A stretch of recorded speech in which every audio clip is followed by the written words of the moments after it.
So good morning, everyone. This is the SOCWED in-person meeting for the first time. So thank you for everyone for joining us this morning. I think we'll have introductions before we get started. So I'm Mike Narcott, state representative from Coventry. I chair House Commerce and Economic Development, and I also chair of the SOCWED. So.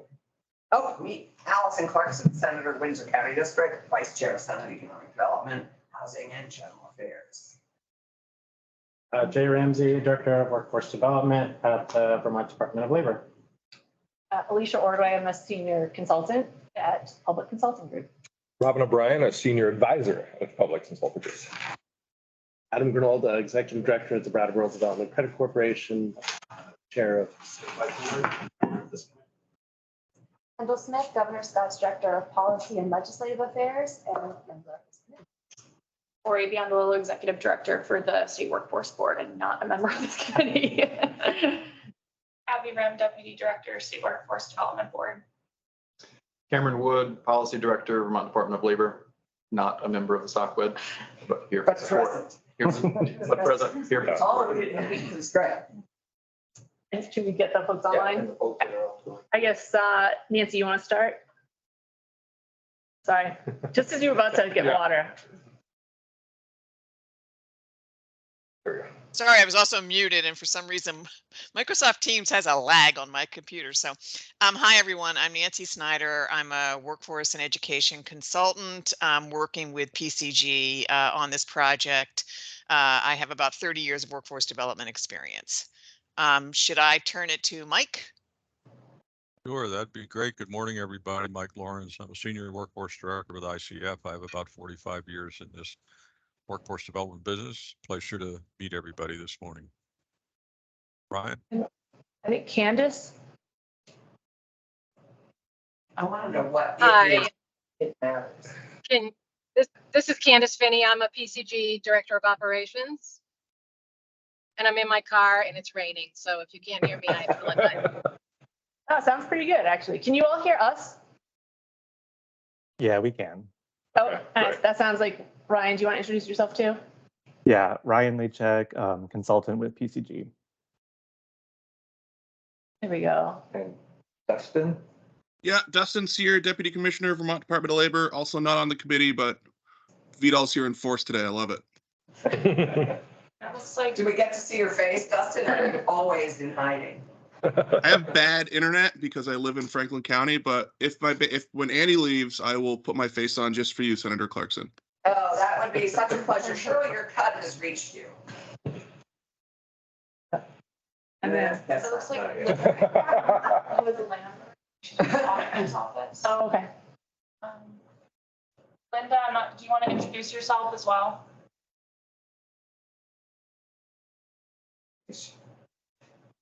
I don't know. Those are all the people who are present. Yeah, sorry about that. I had a hard time with my mouse. I'm Linda Lambert. I'm with the State Auditor's Office. State Auditor Hoffer asked me to sit in and listen to what you guys were doing. Awesome. So that's everyone that we have in person and on the internet with us, joining us this morning. Ron also just joined. Okay. Oh, Ron. Ron, sorry, it sounds like you just joined as well, Ron. I did. Good morning. Good morning. That's very succinct, Ron. There you are. I haven't seen you for a month of Sundays. I know. How's everybody? Good. Thanks for joining us. Before we start, can I just ask Mike my pressing question about because it matters? What is it? Is Mike there? Backdrop. Yeah. Mike, are you still there? Mike Lawrence. It's only one mic, right? Yeah. Oh, Well, yeah, online. Sorry. It disappeared. It mattered so much that it just sucked away. There's a delay on the screen, but Okay. it's there. okay. Yeah, well, it doesn't matter. It just We'll get to the bottom. so present behind my Yeah, we'll get to the bottom. Okay. So I think before we start, I think we had the minutes from the previous meeting. Or if You want a motion to accept them? Yeah. I would move that we accept the minutes, remind me of the date, May. May? What was the date? It was May 8th. May 8th. There we have it, right there. I would move that we accept the minutes that were circulated of May 8th. And It's a second. Second. Okay. Any discussion? All in No, favor, thank say aye. Aye. Opposed? And so, I think I'll turn this over to Alicia. Awesome, thank you. Abby, are you able to, yeah, fabulous. Okay, so thank you again for inviting us up to this lovely neck of the woods. For us flatlanders, it's nice to be up here. But as soon as the slides get going, what we propose doing today is thank you all for your feedback on sort of the early draft of components for part 1 around Vermont. We will continue to add to that to build out, as I seem to handle, like a permanent record, like snapshot in time. These are all the resources, these are how things are organized, et cetera. But today what we'd really like to do is solicit your feedback and reactions to a couple of, I'm calling them workforce components, right? So wherever you look across the country, at localities, workforce systems are always developed in different ways. How the parts are put together. But what we've done is assembled some of the components, looked at how they're implemented in different places, and we'd love to gauge your reaction in terms of what strikes you as most relevant in order to guide our further research and drafting this summer. Because we're at about the midpoint. So we started a couple months ago. We have 3 more months before final deliverable end of project. And so we want to make sure that this summer we're really synthesizing all of this information in a way that is usable and actionable to all of you. So I've been joined by my colleague, Robin O'Brien, who is my senior advisor, but advisor to many other people at PCG, really because I wanted, especially navigating people in person and online. Robin's really going to drive the facilitation to make sure we stay online and staying on time and online, I guess. On time, on task, et cetera. All of it, exactly. Yes. I'm going to be playing sort of note keeper, agitator, if you will, question asker based on the context. And so what we hope to do today is really just surface the best ideas possible. With that, Abby, if you don't mind forwarding to the next one. Yeah, so here's how we propose. So I'm going to do some table setting with some overview and some goals. Explain a little bit more of what we were thinking in terms of these components, and then leverage some of our, as you've heard, people with 30, 40 years. These are people who have been around and seen how workforce systems have evolved with lots of different places. They're each going to take lead on a different component. What we'd like to do is then, that's out of order too. But then also at the end, kind of do some overall synthesis with the group and figure out what we need to do. So next slide. I kind of already referenced this, but phase 3 is targeted for early September, the beginning of the month. I don't know if Representative Marcotte, if you want to say a little bit, you and I had spoken about how there are multiple things in play that are looking at all of the pieces that come together to create a workforce system. I know our piece is one of them. Do you want to say a little bit about how they all, what the plan is? So I think, we received a study on CTE, the high school piece of CTE. A couple of months ago, we're waiting for AOE to come back with recommendations. I think those are due in July 1. And I've already spoken with the speaker about getting the relevant committees chairs and vice chairs together after that, and to talk with AOE, also working with labor, of a path forward for that. And how do we do that? I think we need to be all on the same page for that. So that's another piece. We're waiting for another piece on CTE to come forward. I think in December it's due, on the adult side of CTE. Right. So that's the other piece. And I think all of those pieces they all work together. And so, I think whatever we get out of this complements everything else that's coming with that as well. And it's sort of a similar timeframe. Right, yeah. So everything comes together when we come back in January. Whatever legislation we may need, we can put it forward and can get it from here downstairs and then to the governor's office. I think it's making sure that we're all pulling the same way. So we're not, legislature's not going one way, AOE's going another, labor's going another, and then the governor wants something different. I think we all need to be together on this. I would also add the labor's, assuming the apprenticeship bill is going to be signed. Right. We'll have to come back in January with some tweaks and modifications to some areas of that. So there's an opportunity for further alignment. And then the We Owe State Plan is due in March, April. So there's some other alignment opportunities there as well. Just the design to keep you busy all the time. Yeah, that's all. Iterative processes, Yes. right? So is the state plan then the one that's gotta be, that drafting of that has to start much sooner, so Yeah. somehow being mindful of the lag on the other items. First out of the gate, it's gonna be that state plan. And then, I think it's going to be interesting too, what we, what comes out of this group is, the governance part of it. And, taking a look at the Workforce Development Board, is it too big? Do we need to shrink it?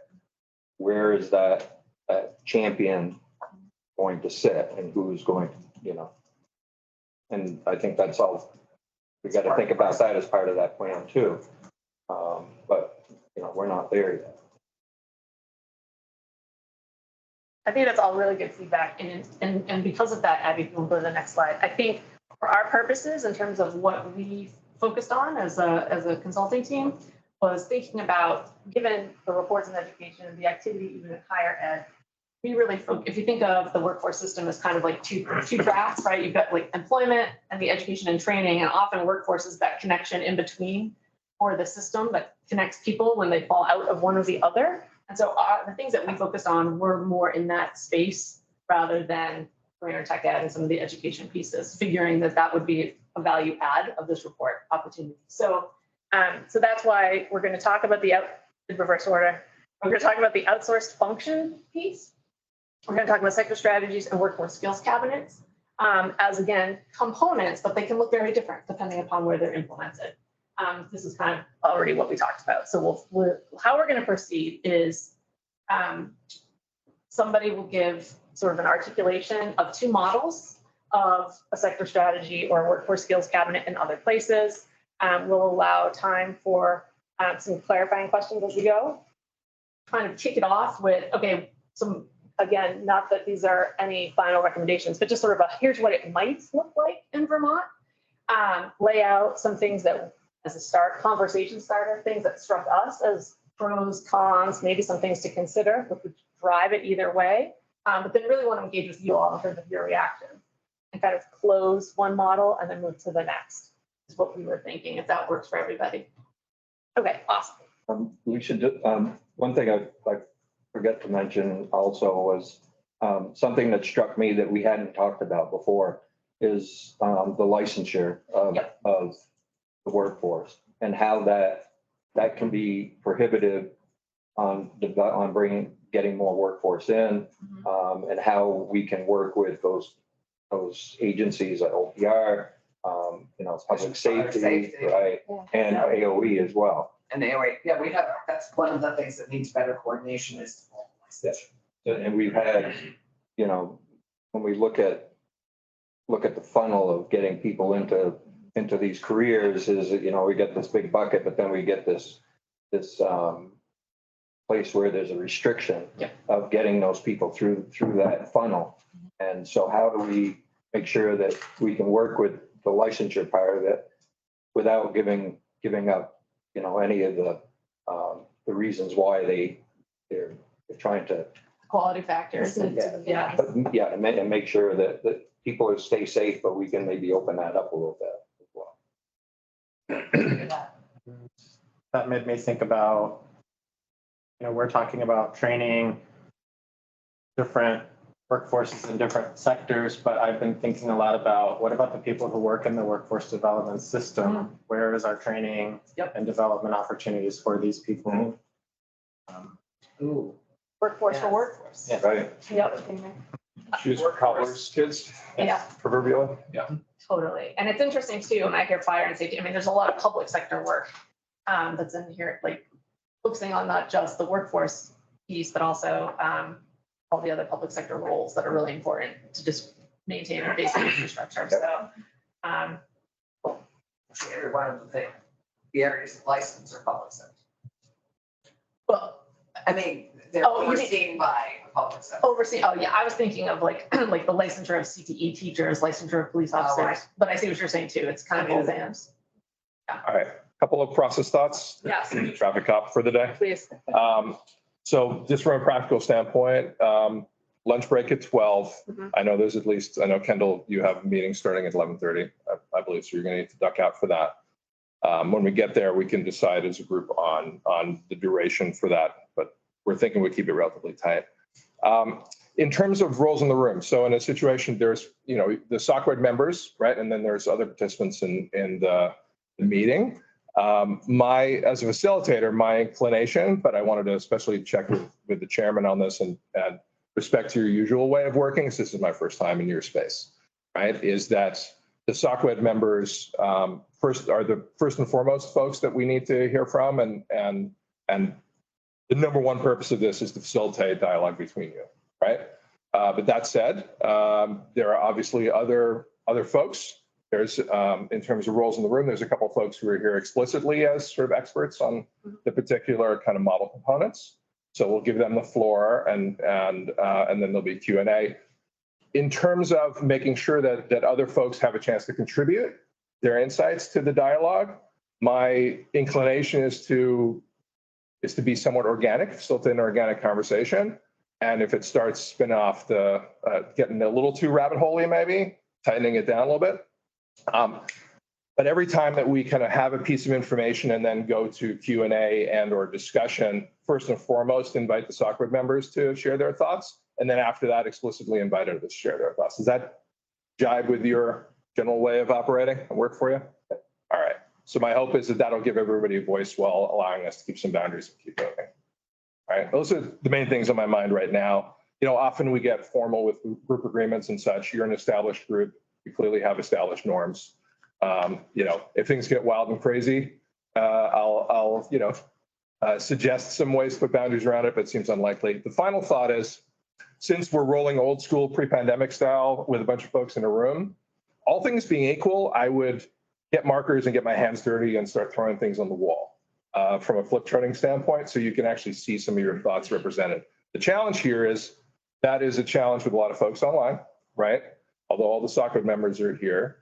And this space isn't super conducive to getting up and throwing things on a wall and such. So But we can easily throw things up on that. we can do that. So yeah, I think related to that thought, Allison, I'm thinking at key points over the course of the day, we should stack hands on and look at where we are, at least in terms of kind of major notes and thoughts, so that we can stack hands on those and use them as a foundation to move forward. As opposed to really papering the walls or just, never doing a check-in on the actual written notes. So I think that's a good thought. We just need to know the mechanics because you're not sharing to the screen. I don't anticipate doing that before lunch anyway, so I think we can figure out. I think we'll do that more after lunch, which is when we're going from idea kicking, to synthesis a little bit more. Does that generally make sense? Cool. All right. Those were just some process thoughts. How did you see that? Yeah, fine. Yeah, Ryan, you have a hand up? Yeah, Okay, Robin, did you have a preference for people on the phone to either use the chat or rate if we have any? I just know that Ron had mentioned something in the chat earlier, but. Yeah, Ryan, that's a great thought. And are you able to see the chat if you're, can you see are you on and can you see the chat? I refuse to do chat when I'm in a real meeting with real people. Okay. I'm sorry. No, again, that's why I like to know the norms of the group. Well, that's only because you're looking at a blind person. I mean, a lot of people Yeah. can actually read chat, but I can Right. read chat without having to. No, fair enough. I think for Ryan's point, though, that is a way to get thoughts down and then, yeah. So in terms of folks on. Abby's gonna monitor. Oh, sorry. Abby's gonna monitor. That's great. But as a norm, and Ryan, thanks for posing the question. If somebody who's online has a thought that they want to interject, even if you put something in the chat, throw up your hand. your virtual hand onto Teams so that Thanks. we know, even if you've already synthesized your thought in a chat, which sometimes can be helpful, we'll ask you to speak to it, per Allison's point. Right, because we're here.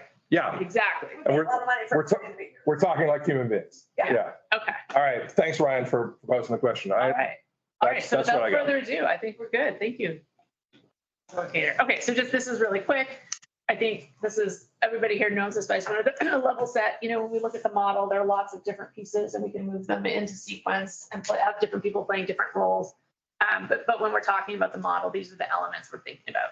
The Workforce Development Board, the employer services, labor exchange, the career centers, the data, which has come up in many contexts, is an important piece, whether it's labor market information or program outcomes. We need to make visible some of these important elements. I think also to thinking about one of the important themes that I heard from the interviews and the document review is this preference for how do we bring in others into a hybrid system that is both publicly funded, but also leverages a lot of expertise in the field and activity. And so, you know, what are those venues for creating formalized MOUs, et cetera? And then obviously we talked a little bit about education training as a key component. So this not envision parallel initiatives and efforts with folks doing this work who are not under a formal partnership or MOU? That's a great point. And I think one of the things that we hope to get to into the discussion of the models is if it isn't in a formal MOU, how are people contributing in a way that, to Chair Marcotte's point, it has everybody rowing in the same direction. And I think there are some interesting models around data collection of non-public dollars that we can talk about as well. Okay, next slide. Oh, Emily, unless there's comments on that. Sorry, I didn't mean to rush anybody. We don't have to rush. I don't know. So you No, I'm just wondering, Abby, could you just manipulate the shade so that it goes up so we can get a little slightly less light on, not the shade, of the whole thing, but just the main. See what I mean? Yeah. So that you want it to go up? No, the least. So it's Yeah, sorry, it's just that, yeah, thanks. I know. The other thing is the hard part of it all. Could we go back one and just Oh, yeah. one slide, just to add Yeah. something else here? So Department of Labor is there, but there are other state entities that are part of this model, right? So hireability is in there, Yep. and Labor, which is I don't understand that relationship, but they play a role. AOE receives money, Yes. the state colleges. Okay, yeah. Well, actually, that's money. Following the money is, I think, one of our biggest challenges. So there are tons of places where public money goes that Yeah. are not coordinated, which is part and are a piece of this, Right. which we all know. So what Yeah. are they included on? Generically partnerships and MOU, but we Okay. can revive it and put funding out. I had it in there before and I took it out, so I was like, it's all general, but I mean, I think, yeah, I just point well taken. It's just hard to read. Yeah. Because there's a different role, right? Of core partners to WEO. Yeah. We owe it for funders, right? Yeah. Different Yep. function. Agreed. Yep. Well, What I like about this is we've been talking a lot about where our kind of boundary lines and guardrail, because the workforce and people want forever to improve like housing, and childcare, and broadband, do you know what I mean? And Yeah. so what's helpful about this visualization is starting to put some of those markers down in terms of who we're talking about, so we have a common understanding. I think the employer services too, that's multiple little bubbles off of that where Department of Labor does something, hireability does something, the state colleges do something, and now everybody's talking to all the employers and what are we getting? How are we helping them? So that's another point. And then just for everybody's understanding, what are labor exchange services? Resume work, interview skills, the things that help people get jobs. So just call that out and we're trying to practice plain language. Sorry. That's okay. But you're right. And I think I wanted to call it labor exchange because it's that connectivity, right? You may be in a program, but it's not the same as like a holistic program. Thank you. That's where it needs this. Okay. Or Vermont Job Link. Or the exactly. Exactly. Okay. Even better. So one of the things that I think, whether it was a year ago the SOCWED was established or when we were hired, is this a vision, right? That there needed to be a unifying vision. And Adam and Abby got me online last week and I got to sit in on the full meeting and it was awesome. It was really great. I think, kudos to you guys to get that, your strategic plan is all approved. And, a year of work, engaging a lot of people. As an observer, I was like, oh, everybody was really bought in and it was a given, right? But I think this is important because this is what we heard from folks in the interviews back in March was, there wasn't consensus on how, everybody knew there was an issue, but there wasn't consensus, at least on what were the measurable steps towards addressing the problem. So I think we've got the 10,000 new workers made official. I know it had been in other documents that it was clearly, now it's centered, and there is some strategies that wrap around that. And then Abby, if you go to the next version. That's one other question on that. I apologize if it's back. Abby, is the 5,000 net new Vermont workers per year, is that in migration, like new people moving to Vermont? This was- Technically, students yes. and disengaged workers would also be net new workers. Yeah, so that would be So- in migration, like Okay, people from like upstate. attracting Yeah. people. That's total or just new? 5,000. Is that just new Vermonters? Yes, new in, yeah. And I will say just the purpose of this, I know I'm technically, I don't know if I'm seeing out of turn, but just the 10,000 is kind of the key number. This is how these are the number, this is kind of like the formula of how it could look. You can change your formula, how to get there, but that's what everything's centered around. So we may want to clarify that. I don't think this is totally clear how many new workers we're talking about. 'Cause to your question is that, Vermont workers per year, net new Vermont workers, so that if I now enter the workforce at age 19, It was, I grew up here, am I in that number or am I No. somewhere else? it's clarified, I will say it's clarified in the plan. Yeah. This is just an Understood. overview. Yeah. Understood. I didn't want, so yeah, I think if you go to the next slide too, you see the Allison, do strategies. you have a question? No, I just, this is a classic example of our needing to be better coordinated between the legislature and the development board, because, we have a bunch of ways we bring new workers to the state. But, we had a whole program designed to bring and attract new workers, relocation. And people haven't bought into that. So, there is an active, what did you say, resistance for some legislators, the notion we have to pay people, actively recruit people from outside, So, that kind of coordination needs to happen better between what we're articulating as our goal. Everybody says we need 10,000 new houses, for example, in the Upper Valley. I know I need those in the next year. But not everybody's so clear on, what's our plan? How are we actually going to accomplish 10,000 new workers by 2040? Yeah. And how are we actually, what are the different programs that coordinate to bring them here and to house, bring them in house? Yeah. Anyway, sorry, that's such a good example of are not necessarily working in sync together. And so I think if you go, I didn't want to speak to, I just pulled the images as prompts really from the version that I had. But I think what I heard last week is that in addition to these driving, targets, that there are also some driving strategies. And I don't want to steal, invite you guys, Abby and Tori and Adam, to talk. This would be a good place probably to talk a little bit more, since not everybody has the same level of familiarity with the plan. If you want to hit on some of the highlights. Yeah, that'd be so awesome. I think the biggest thing for the plan is the purpose of the plan, to level set, is to focus the efforts of the workforce board. As I've said many times, I think it is far too large, and hence it's very hard to focus that many people in the same direction. So that was the purpose of the plan. We decided to break it into the areas where everyone agrees that there needs to be more work done. So obviously we're statutorily obligated to deal with WIOA, so that's a big section. Aligning the workforce system, that coordination, that's a huge piece. The workforce supports, we left that very broad because we recognize the fact that there might be recommendations related to things that are not a workforce related program that obviously relates to workforce.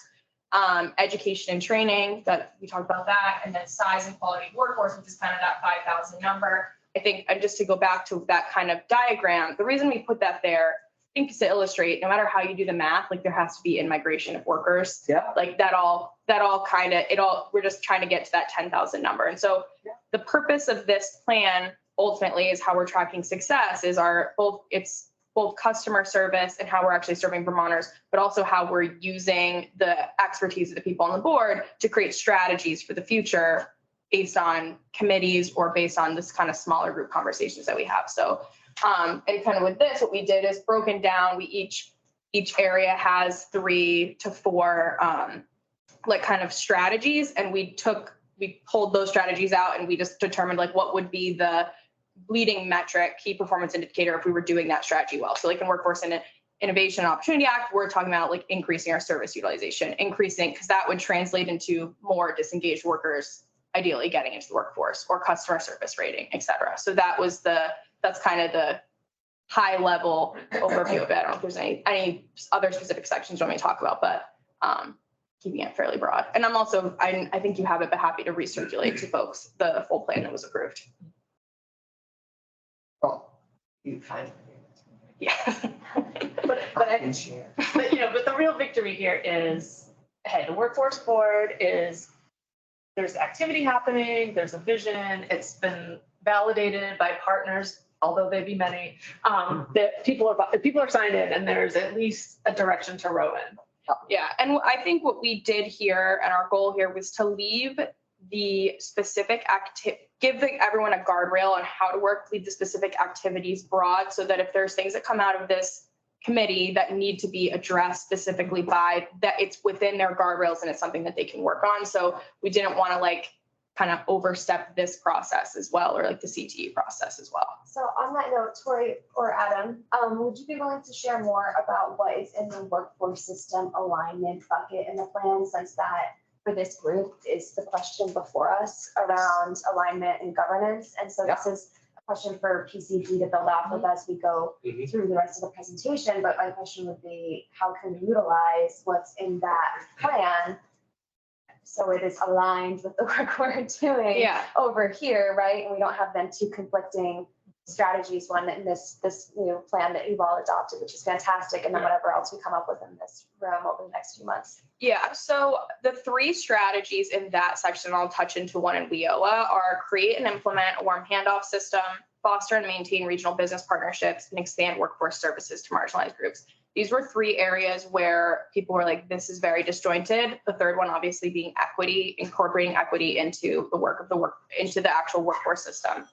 The foster and maintain regional business partnerships. This is something that I think someone hit on earlier, how we're all talking to all the businesses all the time, actually coordinating those conversations with the regional partners, with the state agencies, so that we're not all having the same discussion 100 times and then not doing anything about it, but it turns into actionable steps taken to help and create regional strategies. And then create and implement the warm handoff system. This has been something we've been talking about for years with one-stop partners, is actually having it so that if someone calls someone in Jay's office, but they're meant to talk to hireability, we're handing them off with enough, they're not starting at ground zero, and we're measuring the outcome of the person, not just how many referrals they have, not how many credentials they're stacking up, but what's actually happening after Q2 and Q4 for employment. That's step 1 in aligning the workforce system, but we obviously, are being very ambitious, so we wanted to make sure we started with a reasonable task, which is just getting everyone on the same page about how to actually do referrals correctly. State agencies actually do a pretty good job in between each other, but there's more people that receive WIOA funding than just state agencies, and so it does make it a little disjointed. Ideally, that would be for any and all touch point in the workforce system. The other piece I think that's important that kind of goes into that is the create and apply state performance accountability measures for WIOA programs, but ultimately for all of our workforce funding.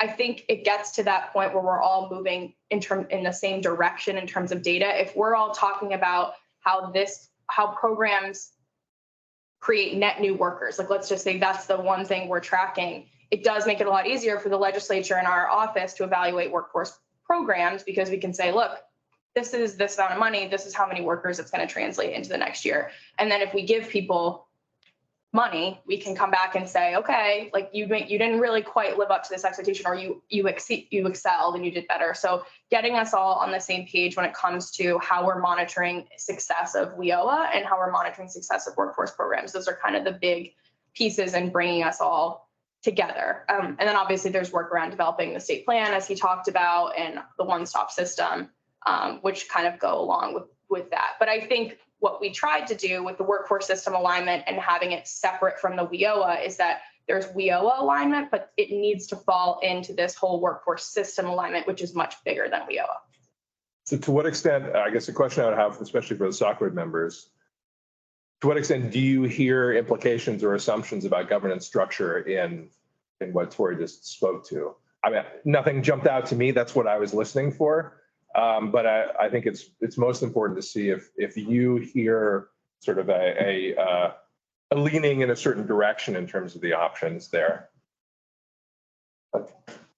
Well, I think one of the main reasons why we formed this and hired a consultant to come in is that we've seen, depending on who is at the helm, we see state workforce board do this, and we see it do this, and we see it do this and do it. And what we need to create is, I think what Tori's talking about is that base structure.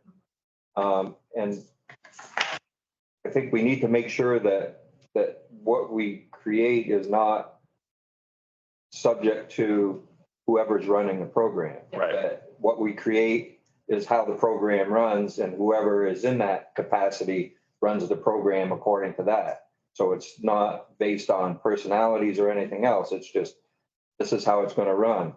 And I think that's what we need to make sure we're creating. Yeah, like base structure, sustainability, continuity, frameworks for that, stability. Yeah, Jim. I think that consistent training of everyone for how the system is supposed to work once we've identified how we want it to work is necessary. Documenting how it works, standard operating procedures, like all of these sort of organizational artifacts need to be in place. Shared language, shared performance Well, measures, and shared expectations. shared expectations, yeah. It sort of starts with a role and function, right? Like what is of the executive director's office of the board, what is that role and function? What's necessary to do it? And how do you track? But I mean, the thought of that this has to be over and above WIOA, but it has to encompass everything. Yeah, we all, it's just one. Right, one small, yeah. When you look at the whole, Yeah. well, it is when you look at. All the other workforce development initiatives, yeah, you're right. It's a good anchor, Right. right? Yeah, exactly. We've got that federal funding. Well, it's a federal aid. Yeah. It's a federal anchor, yeah, exactly. So as long as we Yeah, meet and the programs. federal, but we need to expand it to make sure that it's working. We also need to make sure that the legislature and the administration, no matter who it is in alignment with funding. I mean, we need to make sure that we're funding these programs if we want to see a return. I mean, there's a return on an investment, and this is where it is. I say the observation you took about the workforce development board doing this, we see a lot of programs that suffer from the same, pattern. And so then it's hard to then, have good data that everyone's talking about is this worthwhile or not when it's subject to wild swings in terms of investment. Yeah, but that's where I think whoever this person is going to be that oversees everything, that's where they report back to the governor, report back to the committee jurisdiction of what's going on and why are we, we're starting to see this again. How do we level it out again? We really, we've just come through a legislative session where we need to rely on one set of eyes that's going to come to us and say, these are our needs in the workforce system, statewide, everything, all our public-private partners. These are our priorities. This is what we want to fund this year. I mean, we get higgledy-piggledy funding as a result of the way it happens at the moment.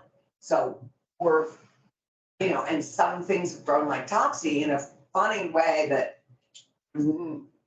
maybe if there was one person looking at it all and looking at how it worked together and looking at how effective it was, we're not fully sure on how effective every one of these programs is at the moment. We need somebody evaluating that and coming to us and saying, this needs more investment, this needs less, this needs to be folded into this. These are, and because we just funded a bunch of stuff that is unconnected and not necessarily integrated. And, But a person or an entity that is set up to allow for stability, continuity, sustainability, base structure, which are the kinds of things that are challenging to establish depending on where you seat it in the system. yeah, and that we trust so that we can, but our Yeah. go-to lead. Yeah, Because trusted. we're here for such a short time. We're only here 4.5 months. Right. We need one set of eyes that comes to us and says, you know, with all these things that are going on, these are the priorities for this session. Got This it. is what we want to accomplish this session, and taking the workforce development plan and taking the work server and learn program, you know, all of them. Yeah. And saying what's being most effective. And Well, and I think it comes back to this question of like source of truth, right? Like you need us, even if it's not a person, you need to trust a trusted source of truth. And it's gotta be this, I mean, warm handoffs from the data, like that is a labor intensive activity to get the more organizations to buy into coding their source of truth in the same way. Like that's a thing. A worthy thing though, if you only have 4 months and you need something that's gonna report back efficiently, so you don't have to do the anecdotal follow-up, right? well, and quite honestly, the anecdotal follow-up is what we do in committee. So we have every one of these programs Coming in, yeah. taking time, I mean, which is fine. It means we learn a lot about them, but it's very time intensive. And if you could say, oh, a source of truth is in our master universe, you had 10 employment outcomes.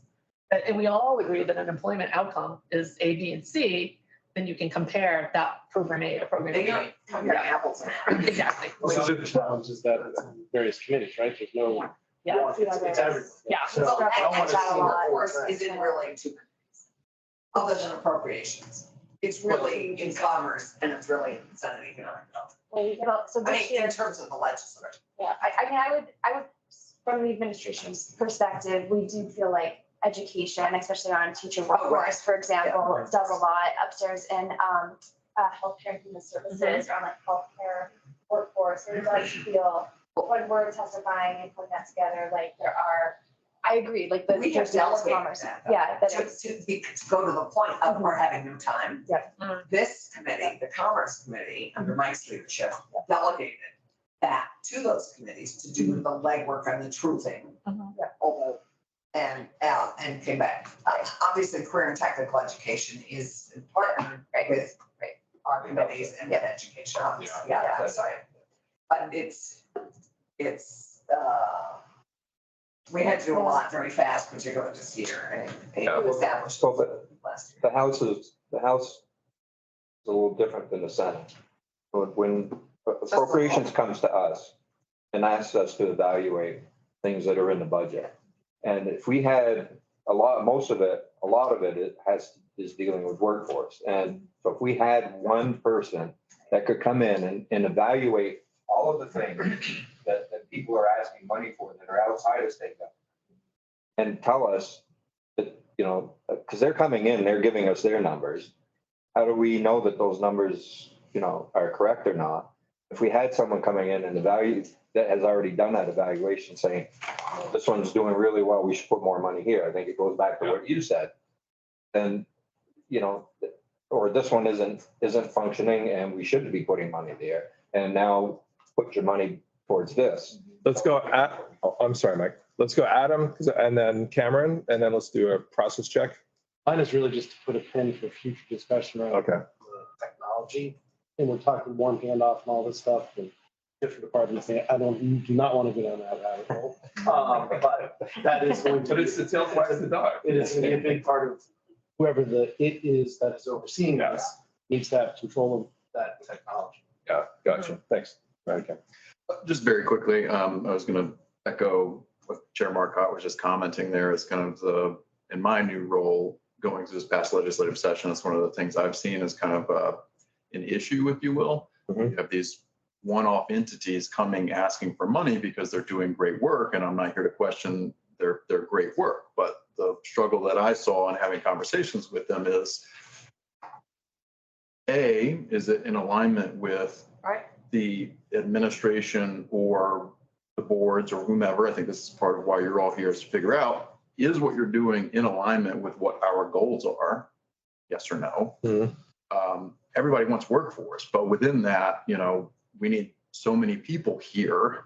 You have to pick which are the priority sectors that we need to be focused on because we have limited resources. So is it in alignment with that to begin with? And then B, to the specific point Chair Margaret was just making, what is your outcomes? And if you're not putting anything, and this is a little bit to Chair Marcotte and Senator Clarkson here, are you putting anything in statute there to force them to report to someone to get the information that you're looking for? And I'm getting to put in a little bit of selfish plug for the department here because we have the wage record information. So I mentioned this at the State Workforce Development Board meeting the other day, are they obligated to provide us with the information we need to then do that analysis of their program outcomes? Because they're going to come in, anyone's going to come in, and they're going to give you the best picture that they can, especially if they have a handout asking for more money. And the question just becomes are the outcomes actually what you said they were going to be? Or are they separate? Just because someone has a job doesn't mean that it's in the job that you then trained them and we gave you funding to train them to do. And so to me, that's one of the big missing pieces. Yeah. I see a hand from Jay, I believe. And then Tori, is that a hand or? Yes, it is. It was like a lazy hand. Let's go Jay and then Tori's lazy hand. And, I'm going to have a process suggestion, but go ahead. I'm going to add to what Cam is kind of saying, and it seems like I'm going to go with the legislature, and from my reflection, like we're all looking for a framework to help us make better decisions and in some instances say no to things. Yes. We know that there are lots of issues and concerns and we want to be able to say yes, but when we say yes to everything, then we know what happens. So we have to be able to be strategic in our no. And so, and as I'm figuring out my role, I'm trying to figure out how to be strategic in saying no to certain things, because this gets to the next point. We don't, have the personnel resources necessarily all the time. So as new programs are created and it becomes the department's responsibility to implement them, where do we find the personnel resources to make that happen? Where do we step back and strategically say, how do we make this work? There's a data system we have to point people to so that we can report on things. There's communicating to partners how to make it work. So there's, yes, we create a program, that's amazing, awesome, and we have to implement it. And we're not always coming back to the table and saying, hey, we could really use a person who will oversee this, or a part of a person. So I just, want to advocate for that as we're thinking about what this system looks like.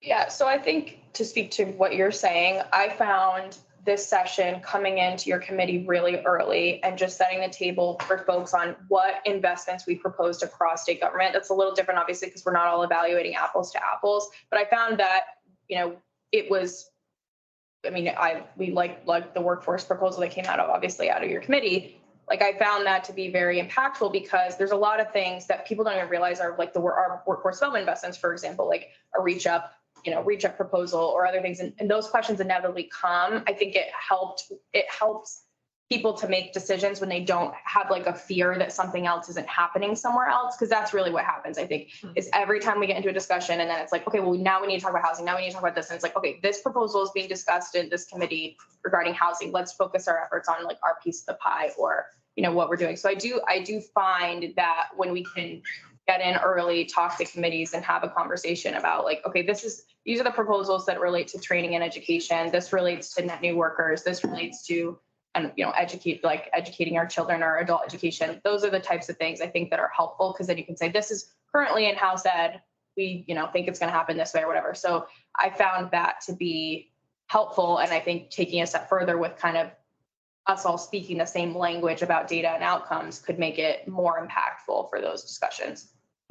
So this felt like a really good conversation to let run for a bit, because it seems like what we've identified are some lenses through which to look at various options, which is always helpful, right? There's some rich information on options that can further enrich the discussion. I propose that we move on, if you're good with that. Okay. Yeah, it's a good segue, actually, because Abby, if you go to the next slide. So what we wanted to do was think about, in the RFQ, there were a lot of asks, right? It was governance, but it was also how do you impact coordination, service delivery, accountability, and the infrastructure, to your point, to implement all of these things. And so what we wanted to do was look at some of these components and just give you a quick snapshot about where they're probably going to have the most impact. So we started with the outsourced services and thinking about WIOA because that's probably the narrowest lens of control, right, to start with, and then it kind of gets broader and broader. And hopefully the workforce skills cabinet, I think, is where all of that kind of comes together. So, so you'll see here, outsourced services, accountability. If you're writing a contract with someone, there's you set the terms by which they receive the money. So we're going to get into that in more detail, but I offer this just to give you a sense of, where some of these things will probably have the greatest impact, but we're going to go through them one by one. Alicia, as you do this, would you just be kind enough to give an example of what you're considering as an outsource? Yes, if we go to the next slide. And this is Candace. No, thank you for asking. Candace, are you still with us? I am still with you. Can you hear me? Yes, loud and clear. Okay, I'm queuing you up. So, so one of the things in the RFQ just said, can you look at some peer states to see what they're doing? And when we looked at other single state areas, there were limits to many of the things that they were able to do because with Vermont, size, scale, geography, there's lots of things. But sector strategies, as you'll see, is pretty common. And I don't want you to think that we looked at Vermont and said, oh, they don't have sector strategies. We're talking about ways that we can better integrate them. And then the outsourced services, again, single states, oftentimes they're delivering the service as well as administering the funds. So Candace, we saw examples of Maine and New Hampshire, but they did it a little bit differently. Okay, so Candace, you're on. I'm on, okay. Okay, so first slide up, Abby's gonna set us up for the first slide, which is, yep, keep going, yep. We'll keep going. Yeah, Sorry. it's not, the slides are not changing on my phone, just so you know. Okay, yeah, so Candace, do you want to just give a quick sort of summary about why outsourced services will hit on some elements more like infrastructure and accountability rather than governance? Yes. Okay. So basically, just to preface this, I've worked in about 9 different states in multiple workforce systems, and they all did things differently, but they did what they thought worked best for them. Just like you, Vermont, will be doing what you think will work best for you. And we did start by looking at all the single states, and the majority of them are similar to Vermont, where the state agency who receives the money, who's the fiscal entity, is providing the majority of services. The 2 outliers are New Hampshire and Delaware, who they do outsource some of their services. So then we went to states or large local workforce investment board areas that have a little bit different types of designs. And some of them are very, very large. Philadelphia and Houston are examples, who do things quite differently, and they serve a lot of people, but of course they also get a lot of money.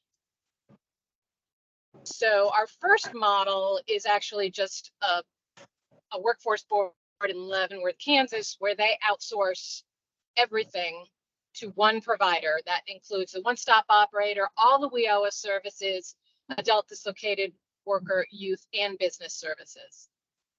And the state agency is then responsible for oversight, fiscal and programmatic oversight. So that system in particular has not built in all the firewalls that the law really asks for, but they may have built it in their internal program design. Our second model is a system which is very large, serves a lot of people, has multiple career centers in different geographic areas within the region, where they have different providers at every career center. And they have different providers for youth. So they have multiple providers, which I wouldn't, would be, I don't know how Vermont would feel about that. It might be way too cumbersome for you, but it is a way that shows that there is true accountability in that the organization that's providing services within the industry sector and within the geographic region is really focused on the employers in that region and the people who live in that region.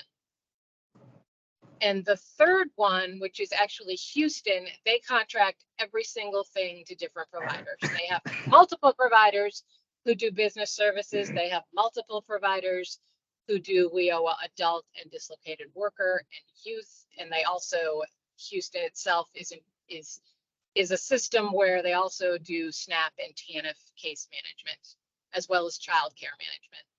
So it's a very large system. It gets $30 million a year to do that work. And this is what they have done for quite a while. And their performance is pretty good.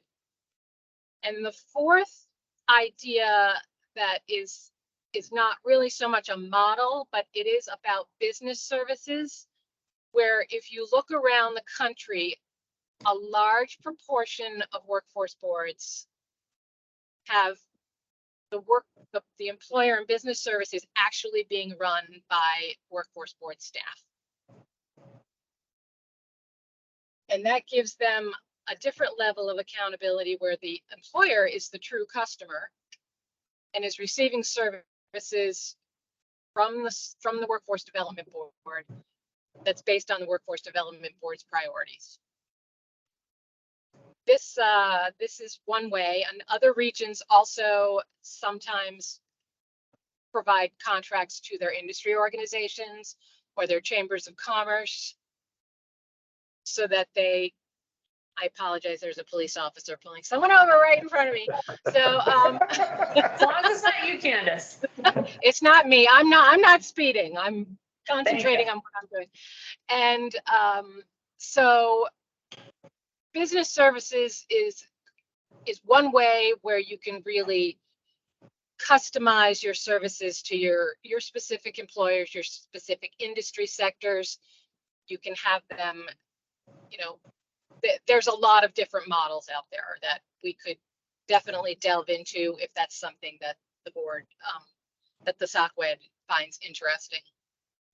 And I think the real pros about outsourcing one more all your services is that there's a lot more accountability for the service provider in terms of the way that you contract with them.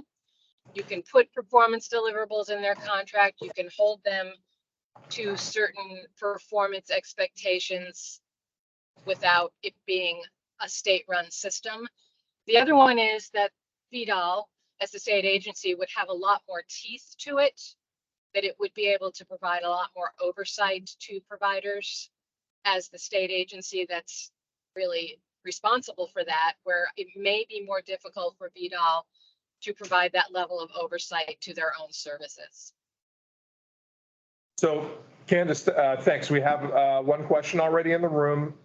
Since this is the first time that we're kind of diving into a particular set of model components, the standard questions I always ask for folks like you is, what questions do you have? And then what reactions do you have in terms of what might particularly resonate with you about aspects of a particular set of models? And then what, if any, concerns do you have, or is there anything that kind of, what concerns do you have? But so Kendall, I see your hand. Thank you, Candace, for that helpful overview. One of the questions that immediately came to mind for me is if either the workforce board is staffed up appropriately and is almost like its own, I'm going to say mini agency and like common speak, don't too far that. And then, or like in Houston and Galveston's scenario, and I love that they oversee SNAP, TANF, and maybe some childcare that caught my attention. But how does that compare then to the work that their, for example, Department of Labor is then doing? So are those, if we were to make this transition, I might be jumping the gun, but it's like, I'm just bear with me, we're in hypotheticals right now, would like J staff, as an example, for illustrative purposes, move over to be like workforce board staff, or what are their state-run agencies doing in partnership or no longer doing? Like, how does it compare to what's happening within state government? Candace, were you able to hear? Yeah, you obviously were. So go I ahead. was Sue. pretty much, yeah. The state board staff would still be responsible for doing a large proportion of services within the one-stop center. So they're still responsible for doing Wagner Pizer services. They're still responsible for doing Trade Act. They're still responsible for doing veteran services and other associated services that are specifically designed to be done by state merit staff. So they're still a very, they are definitely a partner within the system of providing operations. The actual job, I'm going to say employer services, but it's also going out into the community and getting jobs and filling jobs. That's a coordination effort between whoever is doing the job seeker side and whoever is doing the business services side, whether it's VDOL doing both, whether it's state board staff doing one and VDOL doing the other. That is a level of coordination that would have to be built into the system. So I'm not sure if that answers, I'm not sure if that fully answers your question. I mean, yeah, no, it goes in that direction, and I think Jay wanted to maybe elaborate. Well, I just wanted to offer a space to clarify what we mean by business services is really something that happens at the local or regional level, connecting an employer with us as the state, whether it's the Department of Labor, whether it's Voc Rehab or Higher Ability, whether it's the state college system, they all have a role in going and talking to a business or businesses about what their needs are, what openings they have. From our perspective, it's making them aware of ours being the Department of Labor. We have this job board. We can help you post your jobs. We can help you write job descriptions. We can help connect you to other granting resources we may have, but also our case managers. You're a business, you're a job seeker. I have a perfect person for you I've been working with. I'm going to refer them to you. Hey, I'm going to refer you to this job over here, and then make that connection. So we're doing those kind of warm handoffs, even though we don't. That's part of business services. Yeah, and it's really meeting the needs of the employers, right? Yeah. And then as customers of the system. in the context of other points that are coming up in this slide, at the higher level, the skills council is what does the industry need and making strategies at a higher level. But what I'm trying to demonstrate is there are 4, 5, 6 different entities that are doing business services as a connecting to their needs in different ways. Yeah. For a sense of scale, with our WIOA title money, Title I, we get 5.4 million. We pay for staff time, we pay for supportive services. Title I is adult, it's youth, it's dislocated worker. There's a state allocation or reserve. And then we have Title III, which is the Wagner Pizer Employment Services. That's 2.2 million. So when we're thinking about what we would like to do, I don't want to say we're limited by the resources that we have, but it is part of the conversation. So we need to, think that through. We have other federal funds that aren't part of WIOA, the Trade Adjustment Act, foreign labor certification, work opportunity tax credit, jobs for veterans state grant. Sometimes we get apprenticeship money. And then the department receives money through MOUs from Reach Up to do certain things, to provide services to those participants. And then there's this ICANN, Individual Career Advancement Network. We receive money from AHS for that as well. So I know in each of these 3 areas, there's another set of slides, right, that focuses on potential thoughts related to Vermont. Before going there, I did see, Ron, you raised a hand and then you unraised a hand. So I was going to acknowledge you after just doing a check-in with the SOCWED folks to see if there's anything else front of mind for them. All right, so I just. We've got a SOCWED. Yes, yes, active hand from the SOCWED member. All right, go for it, Adam. Yes. 2 questions, or maybe just clarifying. Is what we just looked at more like the model that we use for adult learning? Where there's a contract that's put out, people bid on it and implement, and it's overseen? Yeah, more or less. So we're doing that in that world. We do it in pieces. Right, so that it's not completely foreign, which is interesting. And then of the DOL labor workforce, what percent is doing that business services? Like, is that a big chunk, a little chunk? Question.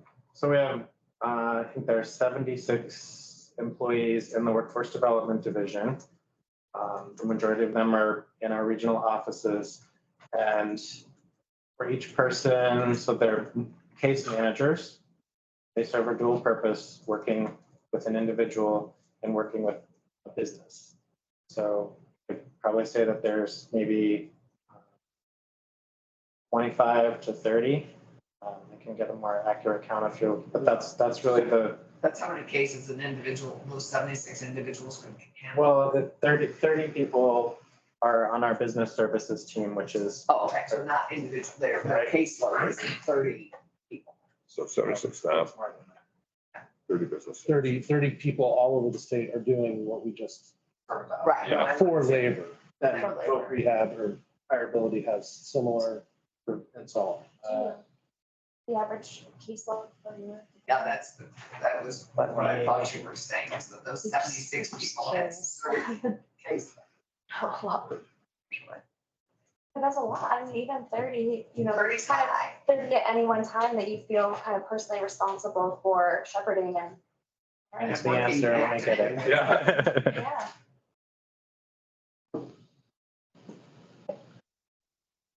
No, I was gonna. Yeah, fair enough, I was gonna, fair enough. like, do some filler for you while Yeah. you're. Nice all staring at you. music. Yeah. I got a song I could throw out. Yeah, no, I mean, I think it does, but it's also, to what extent can the VDOL people work with the higher ability people to work with the CTE people? I mean, that's sort of. Yeah, Mike. But in all of this, we're talking federal dollars. Yep. Where does state dollars come in? Because we're working with, with people that are having a hard time that either need more education. Yep. But where does the rest of that come in on helping the rest of the people in the state? And, and I think that's where we need to think also is, where is our investment within this system, and how can we bolster this system that we already have through the federal government? One really good example of that is weatherization, right? We've put in a lot of money into weatherization workforce training. So at what point does VDOL interact with, is it VEIC or EBT, or I can't remember off the top of my head, the delivery agent, for weatherization workforce coordination? Yeah, they reach out to us, and like we just had a meeting about registered apprenticeship. So and then in the healthcare sector, the Department of Health was reaching out about registered apprenticeship. And so we're not everybody, but administrators in the central office are in a consulting role to these industries when they have a question about something. In terms of the state funds that are available, our staff have a list of codes in their timesheet. So if they're working on something that's not supported with federal money, we have them code it to a specific project in state funds. And also from those state funds, we can produce grants. We can pay for individuals' costs. Like as a program participant, we pay for those out of the state funds as well. You're doing all that braiding behind the scenes, so the job seeker doesn't know that we owe a customer or. All right, so Ron, I know you withdrew your hand, so I will honor the withdrawal unless you want to unwithdraw. And don't forget to come up here. I wasn't sure, Robin, whether it complicated the conversation or not. Let's but find out. Understand that the Texas Workforce Development Commission is a pretty unique arrangement across the states. I mean, TWC is responsible for virtually every dollar of federal workforce development, employment and training funding, regardless of what its federal source is. So some of that then comes down to, makes its way, that kind of overarching responsibility makes its way down to the local boards. That's why Houston's budget will approach $500 million this year. Gulf Coast is because of that, that overall responsibility. Aggregation of all Yeah. those funds, yeah. Thanks, Ron. All right. If there aren't other burning thoughts, I would say let's complete this Yeah. story, if you will, because Yeah. there's a few more slides to Sounds further good. Yeah. enrich this And I topic. think, Candace, if you're still there, we're gonna move on to the, like sort of the initial brainstorms, which I think you all sort of started to naturally go there. So Candace, what were some, when you were thinking about application for Vermont? I don't know, because I can't see the slide, so. Okay. All right. So I will. Sorry.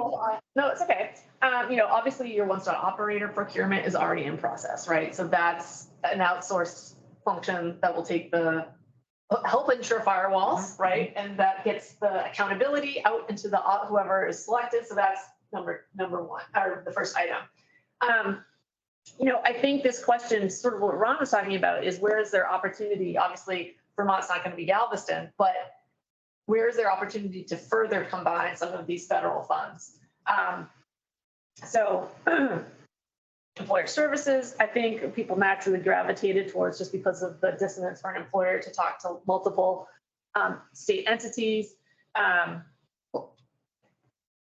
I may, that's why I think we need one place, one center, so that everybody knows to go to one place first. I mean, I think that's from the user's point of view, that's also a challenge. Right. And so if you're a business, can you procure it so they go to one place? Is it? And so they go to our, whatever entity we end up providing is going to organize and unite and plan everything, right? And coordinate it all. And they say, we have this need, how can we best be? And hopefully this united spot would know all about federal money, all the federal money, all the state opportunities and all the private financing. And be able to say, this program, this crowd, and put them all together, make it. And we do that in part already for certain businesses and for certain sectors, right? Right. So,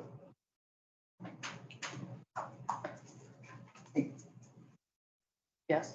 I guess I'm a little. I think this is like the cart before the horse. Outsourcing services when we haven't even figured it out. I don't know how to say this politely, or I'm not politely, I don't understand why we're talking about outsourcing or until we're. I can't formulate. These are not necessarily linear recommendations. Okay. Think of it that way. Like this might be one set of activities that might be done in context with some other things in terms of organizing your resources. If that helps. Maybe, I don't know. Well, Facilitator? in the way we had some discussions about what the headers should be, right? Are these frameworks, are these models? We settled on this slightly awkward formulation of model components to make clear that these are each houses made out of Lego blocks, where you could take individual Legos, individual elements, components of these, and potentially pair them up with others, right? To make a Vermont specific solution. So you can, as Adam and a few of you mentioned, you already do some contracting for services in certain areas, adult ed, and you have a contract going out for one-stops, right? So you could decide that contracting could be a strategy, but as part of a larger governance structure. It doesn't have to be your only go-to for everything, I suppose is the thinking. Right, you go to Adam's point earlier, if you're going to outsource, we would want everyone using the same technology. We would want everyone to have the same expectations and objectives.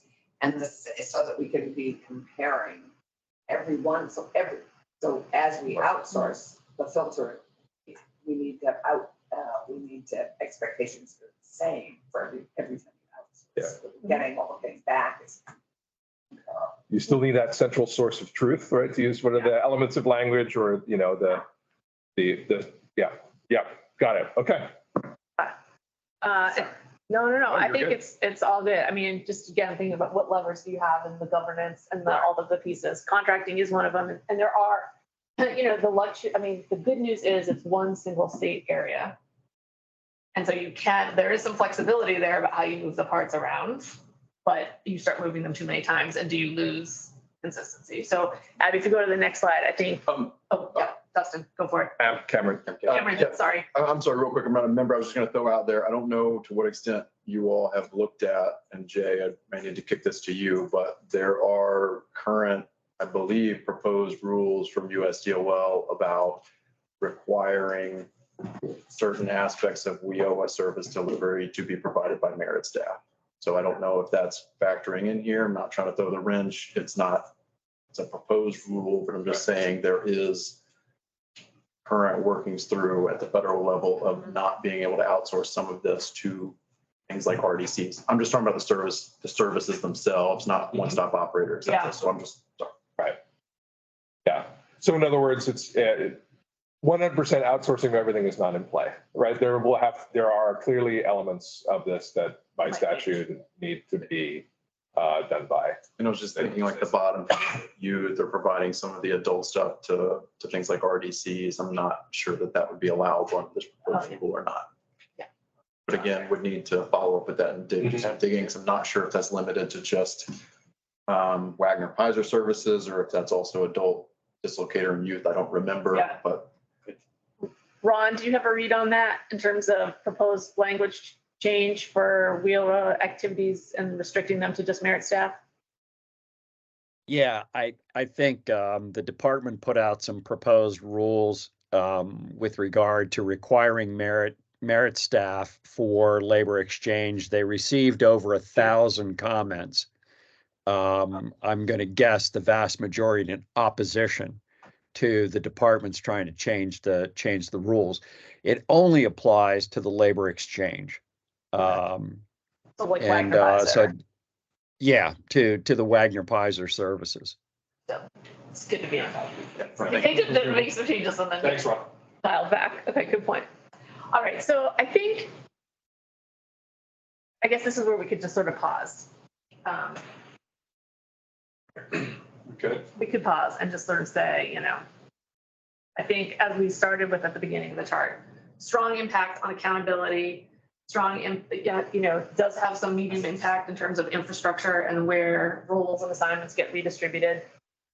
But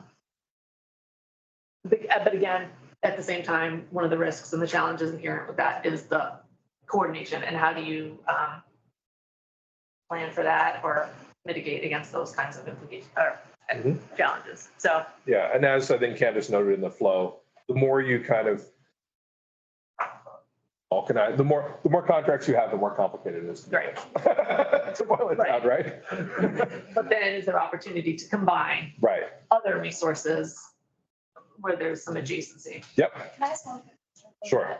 One of the options was need services to the Department of Commerce. So are there other states that have their department or their agencies of commerce or economic development do business services? Yeah, North Carolina, that's the one I'm working with most recently, but yeah, a lot of places have it in commerce. Okay. Anything else on outsourced services at this point? Any other thoughts bubbling or questions? All right, then why don't we Proceed. Okay, Mike. Oh, I wish Senator Foxton's not here. Mike, she's coming. Oh, there, perfect timing. Okay, so as we've sort of already alluded to, sector strategies, there's definitely, like you said, things that are happening in different spaces. Some are more evolved and mature than in others, but Mike from ICF, I'm gonna invite you to come off mute. You got it. And Mike, before you start talking about sector strategies, can you explain the ICF background? Yeah. Sure, my pleasure. ICF is an international consulting firm. We have about 8,000 employees.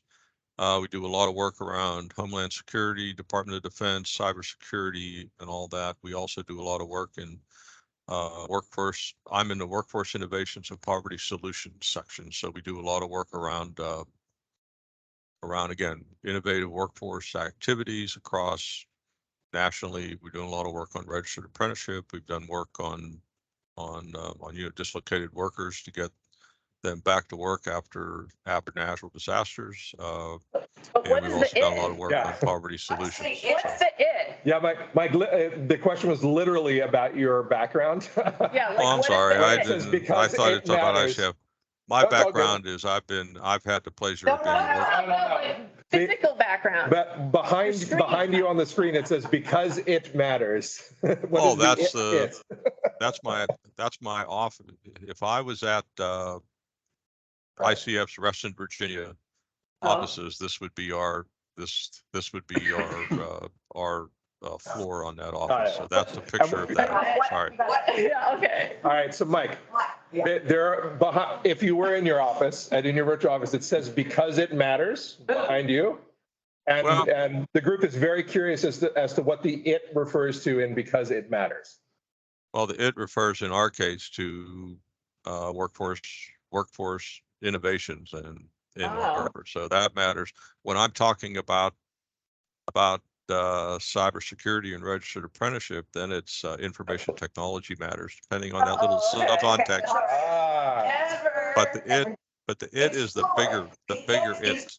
Right. Yeah, see yourself. Okay, all right, so Thank you, Mike. Take it away. So Mike, let's talk about sector strategies. I think you've heard we've talked about, we talked about business services at the individual employer level. Can you let's dive into sector strategies, if you would. Sure, it'd be great. I'd love to talk about that. Sector strategies, to go back to a reference to some of our previous slides, slide 7. This will answer, for example, what jobs or skills. Slide 8, the workforce board strategies. It'll talk again about content for what is our priority sectors, and I'll talk about that in a minute. I thought those were real good. Sector strategies is essentially a way to emphasize or align priority occupations and priority sectors, and I'll talk a little bit about what those sectors could be.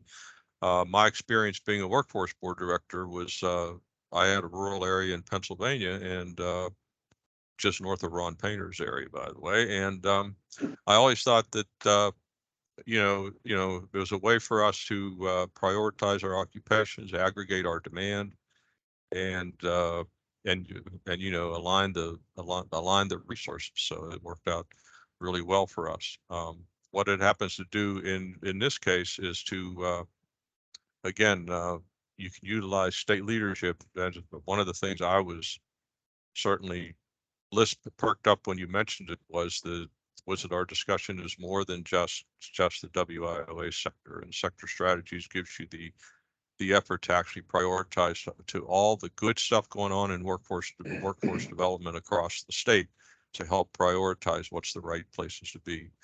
The alignment, again, it helps for employer-driven state, sub-state collaboration. The sub-state is the fact that there's going to be priorities in certain areas that may be higher than others. It gives you as a state the ability to look at those at a common lens.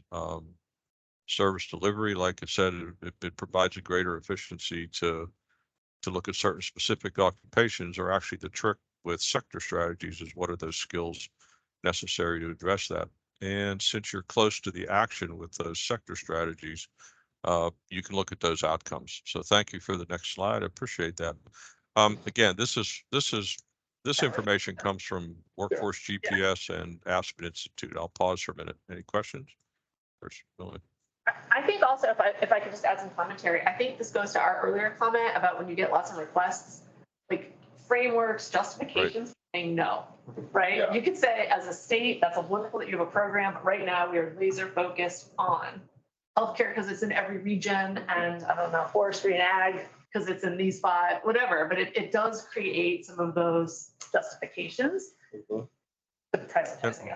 Yeah, and again, all the different resources that come together, they have their priorities. WIOA has their high priority occupations. CTE probably has theirs that they put in there, and so, this allows you to have a common lens across all those efforts. Right. Yeah. Kendall, and I know you turn into a pumpkin in a few minutes. And then I'll be back after the lunch break, but Oh, are you starting at 11:30? I'm gonna have to jump out for 11:30, but I'll be back by 1, and I'll catch up. Yeah. Catch up. So, how is this, I guess, similar or different than some of the subcommittees the State Workforce Development Board has employed that are sector specific?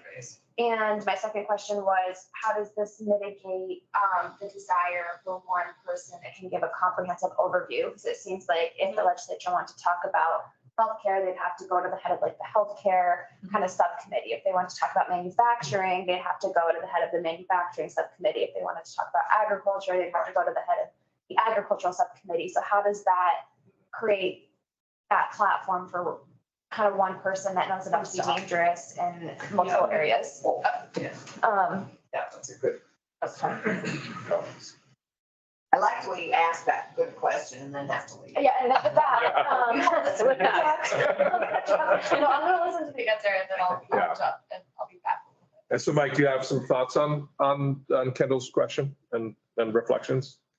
Again, you would look at those priority sectors that you've identified, and the key part would be to identify what are those jobs within those sectors, and then the part below that is really what are the skill sets within those directors, in those sections, and there could be some common areas across there. There could be some priorities in different areas of the state. For example, agriculture may be more important in one area than another, and you can, again, you have to, each of those, you have to start where you are. So each of those have a certain level of jurisdiction that you've already set up. I think for whatever the leadership is in this, state board or broader, sector strategies allows you to bring those together and line them up into one common vision to look at how does that address the balance of the state for areas. You guys talked to the business roundtable, it reminds me of it's not headline management, the TPM project that we have. Yeah, and I think this is and so again, we're not saying this is something new, but this is about how do you knit all of these activities together so that there is, coherence. So if they're doing TPM on construction, maybe that's not the right one. Healthcare is a good example, right? It's going to be everywhere. They're convening the employers, they're getting the feedback. If training resources are aligned and then there's action in the regions, nobody's talking about the vision. There's consistency around where the state needs to go around healthcare, but then the implementation, like the partnerships are held at a macro and then the implementation is held at the regional micro. They're not doing it, so specific, again, it's not statewide. That was what was really flagging for me here. Yeah. If they're sector specific, it's not necessarily equally distributed across the state. How do we know that? So if we have this data, it's just not top of mind for me right now, but I know it's out there. And then with that data, how do we assure regions that don't have sectors? There's some regions that don't have sectors. Is there just small employer sector? Yes, and or do you take an occupational lens, or do you even go even more like to skills and you say, we're going to focus on, I don't know, electrical competencies because we have, I don't know, a manufacturer, electricians. Mike, I know you've talked and you have more experience with regional sector strategies that are kind of industry agnostic. Right. Yeah. Again, you would bring the right employers in those areas. Again, the efforts for small business, you could look at having some of your partners help assist you in identifying who are the right individuals, and they can respond by either coming together for a convening on a survey, outreach. The one person talked about the business services staff that are already out there. You could, again, pull those pieces together and get an idea of that. But if you have half a dozen small businesses, all of a sudden you have a cohort that you could work with rather than, half a dozen one at a time. So that allows you to aggregate those and bring those skills together, go back to your providers and whoever they may be, and they could help set up the classes or do the work-based learning, or be a sponsor for registered apprenticeship. There's going to be multiple solutions for those businesses. Yeah, go ahead. And I was going to say, and those sectors can be several ways. They can be skill specific, such as such as, allied healthcare across the entire state. They could be geographic, like a certain corridor that you may have, you may have a vision of a high growth corridor, a certain corner, a certain, area, or they could be site specific. When I wrote the Atlanta regional plans 7 years ago and stuff, one of the sector strategies we looked at, this was, was the Aerotropolis all around the airport. What are all the different jobs around the airport? That's often true for healthcare because you have food service and you have a whole lot of areas in something like healthcare. So, as you align those up, you can look at ways that you want to utilize those. Yeah, so I know we have a couple of state Say, examples, yeah. right? And then some reflections from Vermont. I think I would suggest let's at least go through the state examples, right? Yeah, I think that's a good idea, and then we'll break after that probably. Yeah. Okay, all right, Abby, if you don't mind Yep. advancing the slide. Yep. Oh, Maine, neighbor. Yeah, but I want to thank my colleague from Maine, Mel Arsenal, that helped set this up. Again, these are examples that we could look at. Again, some of the things we've talked about is, a statewide vision that was driven or catalyzed by the pandemic recovery. And they looked at some heritage industries like fishing, farming, and forestry. When I was a board director in Pennsylvania, we looked at some legacy industries, and we looked at some indigenous industries. So again, it's what works in that local area. And again, similar to your goal, the goals that we had earlier, the goals to grow the workforce by 75,000. So that helps. So what do we grow it in? And the sector strategy answers that. So you can see they've come up with some metrics that aren't just WIOA metrics, but they're metrics for the entire system. And the connection to the governance structure, again, it's governance policy, the state workforce board. They have 3 local workforce boards. They had 4, but now they have 3. And again, they're part of a bigger picture, the Maine Recovery and Jobs Plan. It's funded through 2 key funding sources. One's the WIOA State Workforce Board. Again, that's a sub part of the bigger picture, certainly has a key role to play. Here's some of the occupations. Like they said, healthcare is statewide, and here's some examples of the kind of incentivizing of funds that they try to do on this. And I just comment that it doesn't take a lot of funds necessarily, just the right application and prioritization of those resources in many ways. So that's a short story from Maine. And Mississippi. And Mississippi. Actually, before we go to Mississippi, any questions about Maine? I think Maine setting up that office around the future is pretty intuitive. Go Pip, I know. I was like, oh, it's awful. It's not intuitive. But, policy innovation in the future, in this 10-year plan that you can see, this is a chance to integrate federal and some state resources. And the State Workforce Board, in this case, is really just focusing on the federal, but it's in partnership with this other statewide committee. Not to say that you need more committees, but I'm just saying that they have kind of 2 entities that are monitoring the landscape around vision. So they do have a uniting office. They have the governor's office of policy innovation in the future. Yeah. Which I assume all this feeds into. Yeah. Is the lens that is. Right. Looks across all the strands. It looks across all the strands. And that's where I think you also get these other kinds of metrics that are about, what was the third? Increase the value of products sold, right? It's economic development. Terrific. And yeah, so it's pretty interesting. Vermont has that can mean things that are branded Maine, so in the heritage industry, we have such a strong brand in on itself, but I have fully leveraged in this. I think I love that. Yeah, but I think, yeah. So if I may, I don't understand why this all can't happen at the same time if it's well managed.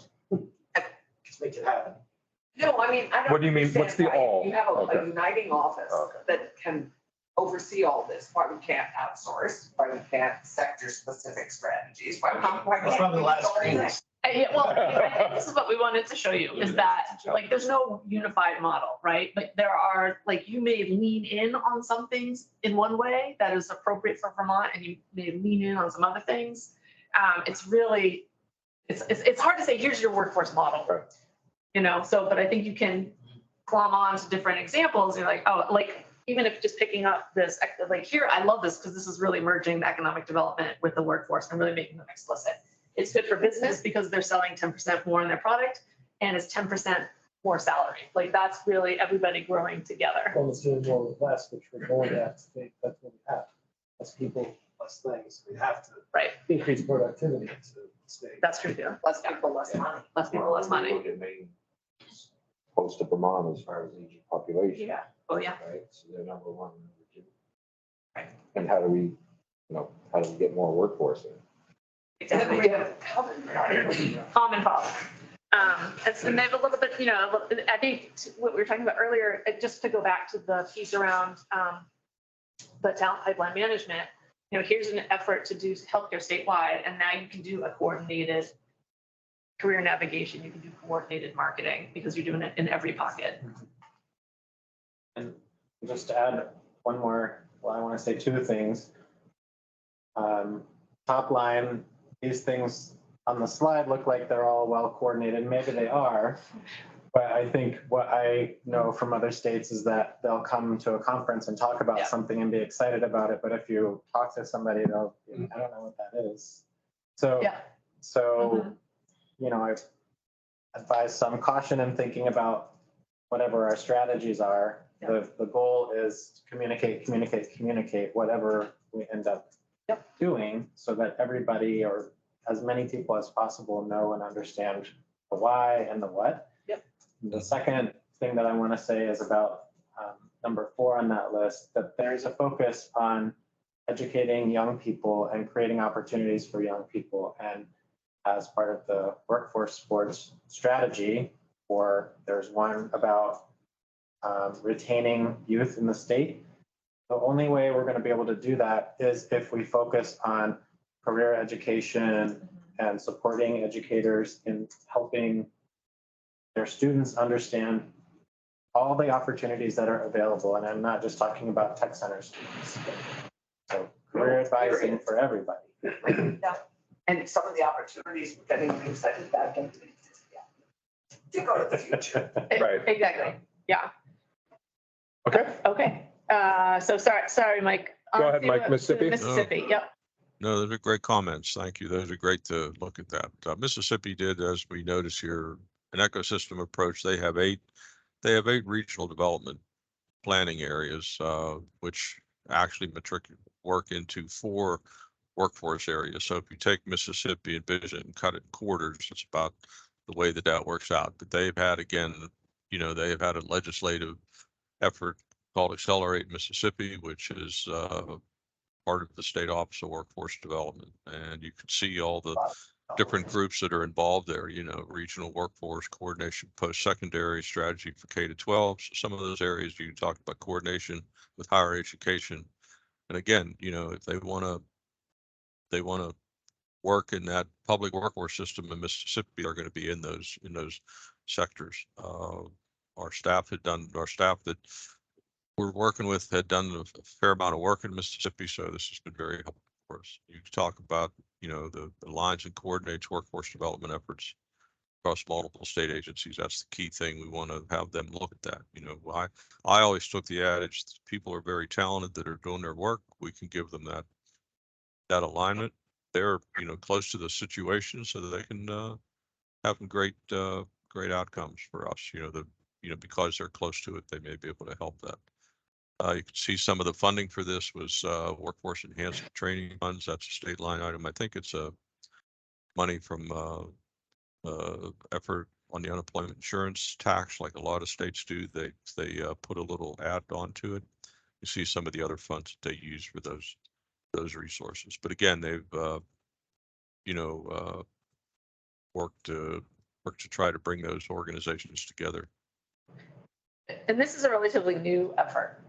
This is within the year that they've started this regional as I like that this practice is delivered at local micro levels while addressing the macro concerns, but very different industry sectors, right, than what you're thinking, right? A lot of those have large employers, a little bit different, but I do like the idea of having, part of why we brought this in was that you have one person in the region who's looking at everything on behalf of the government and playing that hello business. Here's the right resource.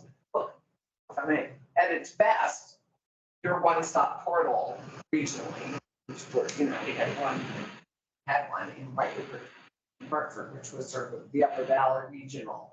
I mean, that at its best, that sort of would have been what that was. The person ran that vision for that entire area, and what every business in that area, this is like, you needed coordinated with all of them, coordinated with everybody else about how to get that workforce educated, and the pipeline to it. I mean, at its best, that's what we have envisioned, isn't it? I think so. Yeah, and that's the pilot project that was funded, that's kind of on hold right now, depending on. Allocate a resource and have one person, this is your sole job to figure all this out and make it happen. It's easier than, like a piecemeal approach, which is why I think the idea was presented and. Yeah, no, it's. Other questions or observations about the Mississippi example Mike put forth here? Are we gonna get these slides? Oh, 100%. Yeah. Or Abby has them now, actually. is it possible to print them out? So actually, for those of us who really can't see it that Perhaps a lot, well, yeah.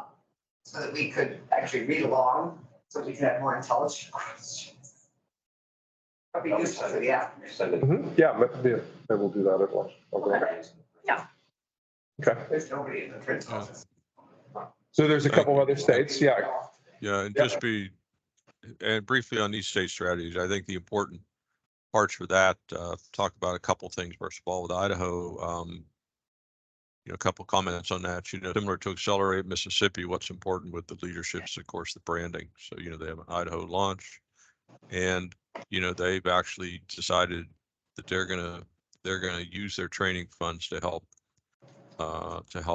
cover some of the training costs. They felt that was their accelerant, if you will, to help get people into that into that area. So that's the other part. The other part is, go ahead. I can actually read that.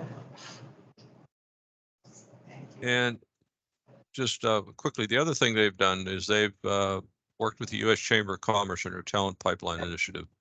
Also, the state of Kentucky has done that also. That's two of the states I'm aware of that did it. And again, what that helped do was, helped set up the staff capacity and capabilities to help do that. So again, it's all within that situation. That's one of the areas they've done to help get their staff aligned into the competency level that they wanted to look at. And I think to Jay's point, it's king of career, right? It's career development for everybody. And, Sorry, right? Yeah, and just as a bias, I always felt that, we're workforce development, so we should be good at professional development since we're out talking to people about them doing their own training. So I always felt we should be able to walk the walk in that discussion. So, Ron and I've had this discussion before, so I just think that's important for us. We have very talented people that are certainly dedicated to what they want to do, so let's give them the tools to run with it. So. Well, I'll get off my soapbox. That's my comment. And then of course, Wyoming had I mentioned the unemployment insurance tax a little bit ago, but again, they have a training fund to aim and connect employers, fund important areas. What I liked about this one, there was a diversity of options: business training grants, pre-hire economic development grants, pre-obligation grants, and apprenticeship and internship. But again, to actually complete that sentence for us, it's around the sectors that we view as the ones that are going to get us good jobs for the right people and the right career path in our state. So. Yeah. Okay, so. And go ahead. Change that. Outside of those funds that have been provided by the state, I mean, at the national level, we have, at least from the Department of Labor, other mechanisms to pay for certain populations of people, right? So there's bonding, federal bonding that reduces the risk for an employer to take on someone who they might see as risky. There's the work opportunity tax credit, which encourages businesses to hire other people who might have barriers. There's 7 or 8 different categories of people.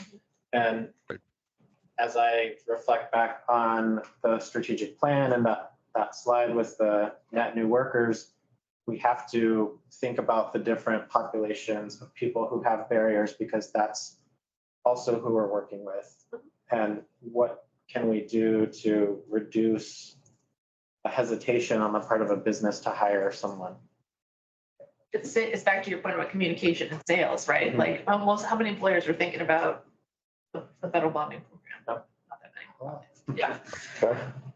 And you certainly bring up good points around that way. You know, if you want to get the workers in place, you've got to, you know, it's just a numbers issue to get those workers from those populations, because, you know, we need to address those. So yeah, those are good. Those are excellent points about how that works. What I think sector strategies help you do is give them a direction. People have great ideas, and you can't beat people getting that contact with those individuals one job at a time to get them into the areas. So let's help them get that one job at a time into the right spot. And you know, we know that's a complicated task. So Follow-up question for these states that you've identified, maybe you don't know the answer, but you know, we're thinking about veterans and other people who are exiting the military. We heard from General Knight at the board meeting about the taxing retirement benefits from the military. That is one of the reasons why people choose not to retire here from the military. Do these other states have these as part of their strategies also? I'm sorry, tell me that again. People are choosing not to go to Vermont because there's not a tax benefit as a retired military. We're one of 8 states that fully tax military pensions. Gotcha. So are you curious about whether that's in play in these other states, Jay? Well, because Yes, I mean. taxation is part of the Yeah. strategy, right? Yeah. If it in fact works. Well, Yeah. Which some of us. and again, you know, I just add to that. And again, just to add to that, there's certainly a lot of veterans opportunities that we could align in this way. That's one of the, you know, the finest training in the world is done with the military. We can bring them over to that sector. You know, in those sectors, I think there's some great work being done that way that we could emphasize. I know some of our interviews that we did, you know, the role of working with veterans certainly came up in some of that. So Yeah, we can do. good thing to look at. I'm gonna guess. I don't know off the top of my head if those other states, what their policies are around it, but we can look into that. I guess We can find out, JFO can find out. Yeah. I mean, our joint fiscal. Yeah.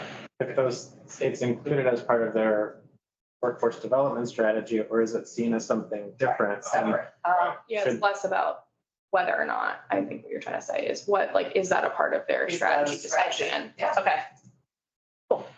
Also, I'm curious if these states have state funding to run the system. Mhm. Like, we don't have a huge investment of state dollars Yeah, into running the system. the 15%.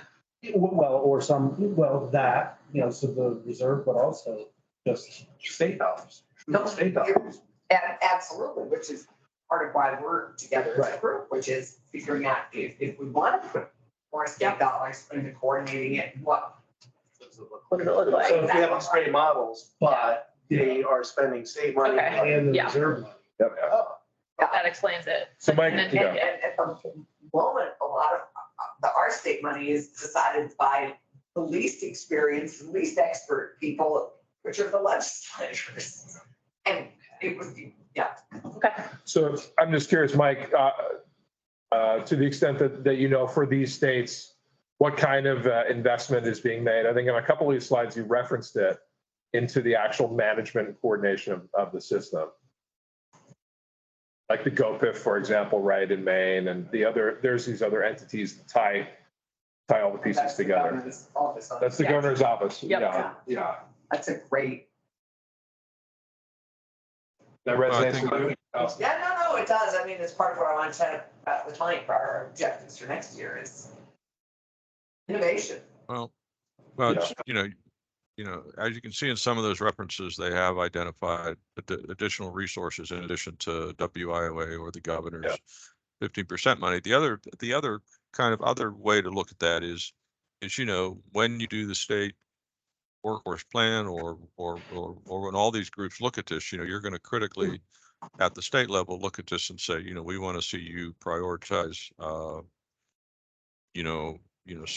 certain amount of your resources or your outcomes toward these sectors. So there is a little bit of wiggle room, so to speak, in those areas. I know in WIOA it's about informed choice and stuff like that, but these are the right choices people should make. These are career oriented, high priority occupations. So there's a couple ways to look at that. Right, gets to your management of your ETPL and all that good stuff, which is a little weedy, but. What's ETPL? Exactly. Employment. And- Eligible training provider list. Yeah, yeah, and it doesn't take necessarily a lot of money. No, it's a pain in the butt for everyone involved anyways. Mike, what's your thought? I just think everything, my experience over years working with sector strategies is they may come into the door looking for a little bit of incentivizing with the resources, but at the same time, it all comes down to the service and the level of service. They'll often continue to come together, park their proprietary stuff at the door in order to have that convening to talk amongst each other and bring whatever community resources are together. So it's also about that convenience of Yes. coming together in that way. Yeah, totally. Yeah, whenever you talk about convening, there's always the question of who convenes, Who right? convenes, exactly. Right? I can bring this back to governance. Yeah. So we have a few minutes to chew on this before we go to a break. Allison, I cut you off, so. No, I was just thinking, the sector strategy can be so effective. Both in sharing resources, not just in identifying what needs to happen, but also in sharing the more limited resources that we all have. So it's not only identifying needs and identifying training opportunities, but also figuring out how they could share. Once trained, how can they share? Do they need them all full time? Do they share them? And that also goes to regionality, because obviously you can't share what isn't easily accessed.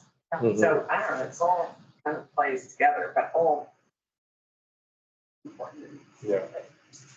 Yeah, no, sorry, I was talking to stuff on another project, and then at one point in time, I used to convene the Boston Healthcare Careers Consortium. A number of those people have moved. It is a big group, but a number of them have moved to New Hampshire. And so I was following up with someone, and they were just like, she's in northern New Hampshire. She's like, we need to collaborate regionally. I mean, so I think to your point, people they've seen in one place where this collaboration works, because if they're not all, it gets expensive to steal each other's rad techs, right? Yes. And so they might as well all be unified and growing the pool of rad techs. And I think there's opportunity even cross-state, regional collaboration on some of these like really bedrock pieces of the economy. So I get excited about that conversation, though. I think you're really onto something there.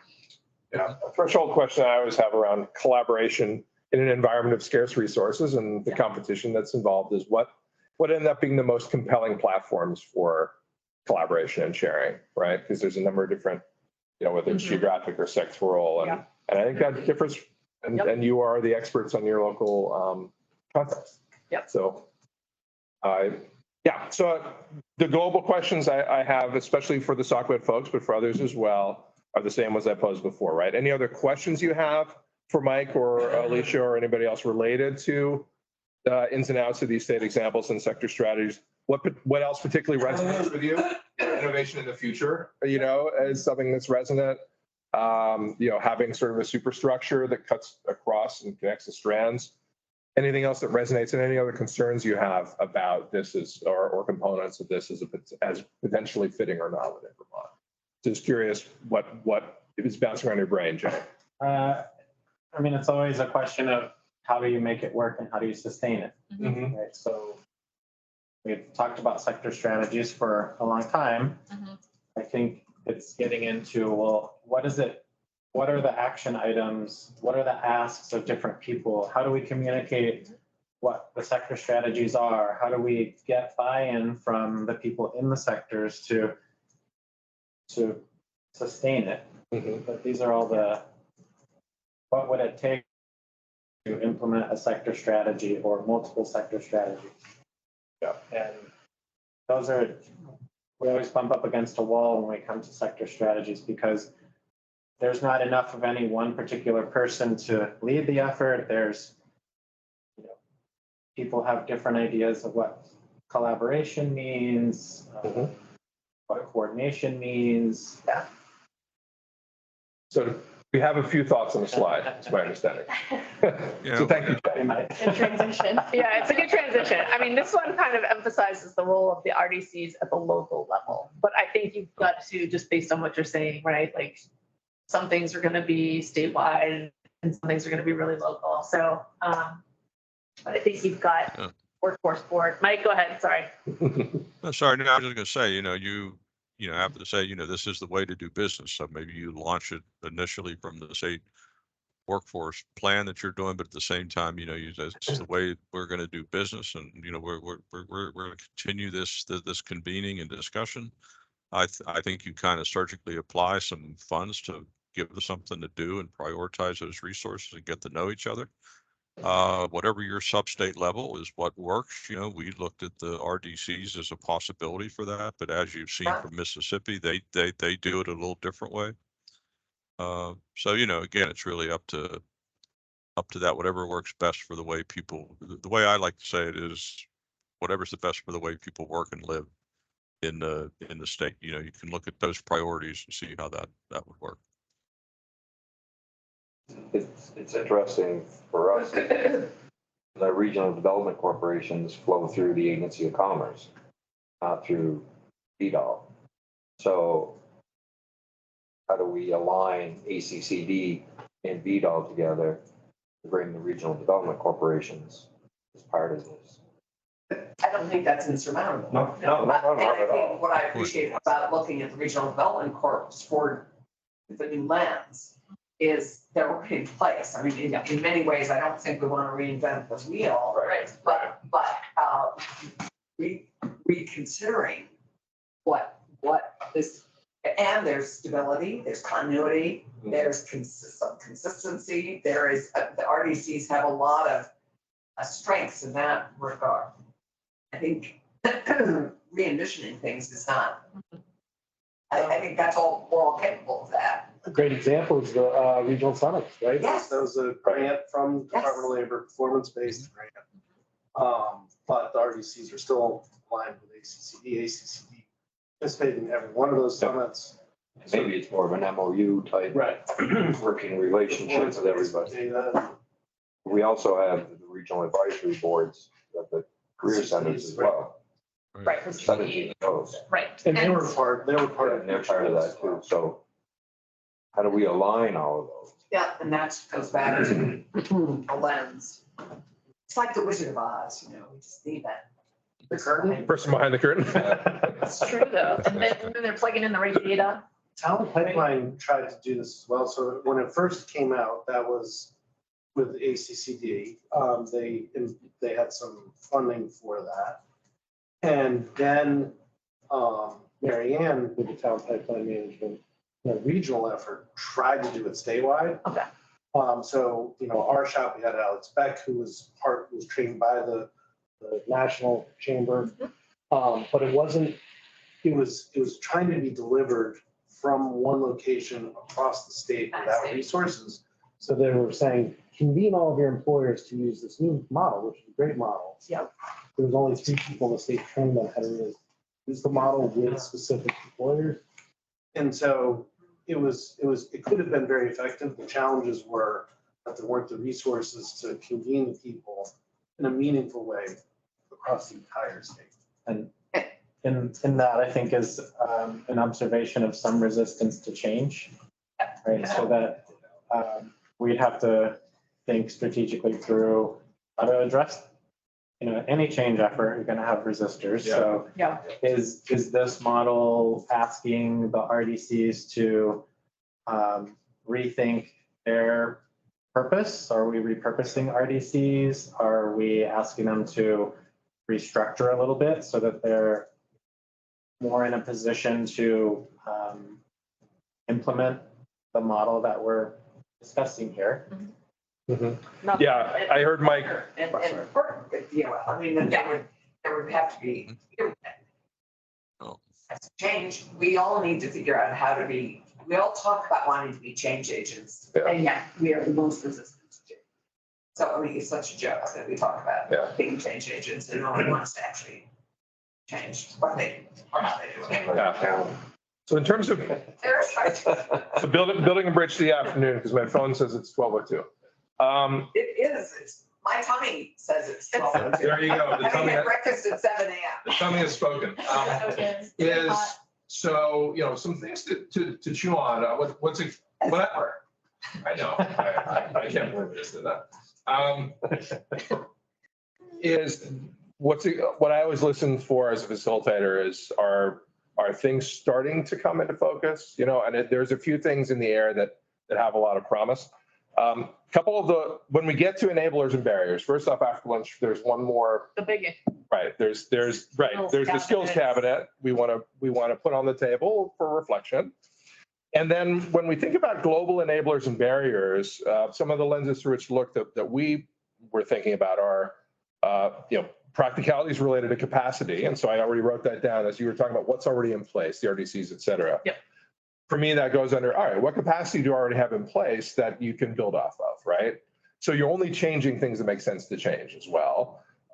Funding, legislation, regulation, and administrative considerations were some of the things that we had in mind.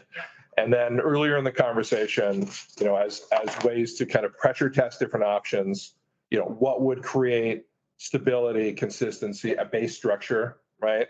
Sustainability, continuity, what would reinforce the firewalls that are required in the system, what would enable you to have a platform to say no, right? Strategically and thoughtfully, and a platform for meaningful convening. Like those are some things that have been coming up in the discussion that are ways to pressure test various options and screen in and screen out and prioritize. So I think we should put those on the chart. Lunch is great. I mean, and we're printing out printouts, even though Abby did a great job of And Abby, that was so, I really appreciate it. Yeah. So the most important question is the practical one. It is now 12:04. The tummies are rumbling. We know Kendall's planning to rejoin by 1. We'd initially thought that maybe we'd have a shorter lunch to help people stay in the bubble. 12:45 or 12:45 for people. Yeah. 12:45 makes sense. All right. Does that work for you? I suggest. You did suggest it, so it probably does work for you. I suggested it, but I didn't. That's a good point. Well, I was pointing in the general U direction, including Mike and others. All right, so let it be written, so let it be done. 12:45, we shall reconvene. I should probably I don't know, as chair, do you need to decree something related to this or no? Where's your wand? All right, are we gabbling? All right. What happens to the street? All right, 12:45, we'll get back together again. And thanks, everybody. So everybody out in the hinterland knows that as well. 12:45 Eastern time. All right.